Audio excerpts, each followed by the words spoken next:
Reporting live from the crib, I'm Jen Weeks. Here we have Officer Christopher Goodson of the Haines City Police Department. He has been arrested and charged with official misconduct as well as misuse of computer software. He misused the flock safety surveillance cameras and tracked his wife's vehicle 717 times. Excuse me, his estranged wife. She's estranged, baby. You just strange. Because Christopher, what?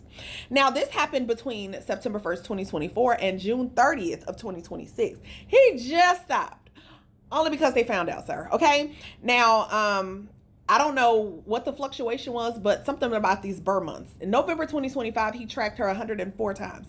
September 2025, he tracked her 280 times. Now, how did he find out? Because she called him, because a reporter from the Washington Post called to interview her about officers misusing software.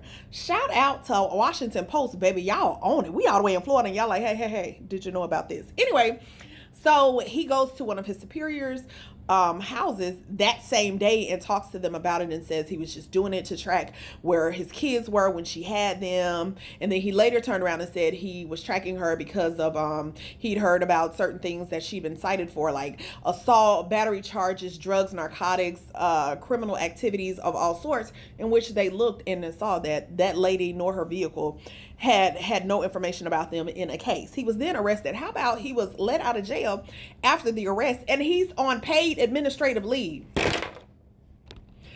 He was using, on company time, he was using the company issued laptop and cell phone to track his wife. Now, y'all gonna let him go home and still pay him, and he probably still finna be stalking her? Y'all worried about him, baby. Go check on this ex-wife, this estranged wife, and make sure she all right. My God, today. Help that baby file some divorce papers and a restraining order. That's what we could do. Whew. I mean, I'm sure some other stuff y'all could be doing. It's a lot of crime going on, but he ain't the only one, honey. When I tell you he ain't the only one, oh, there have been cases. There was a case in Mooresville, North Carolina, where an officer was arrested on duty because they had accessed the flock surveillance camera to track her boyfriend's ex-wife more than 30 times. Girl, cut it out. And that was in Mooresville. In Charlotte, North Carolina, there was an officer arrested for obtaining information about an undercover agent and sharing it with a drug dealer. In Milwaukee, just in February, an officer used the flock system to track his romantic partner 124 times and to track her ex-partner 55 times. Baby, listen, trust is a big issue with y'all, clearly. I don't know what the process is for being an officer, but clearly anybody can be one. It's an equal opportunity employer. Y'all needed to get together. Thank you. Be blessed.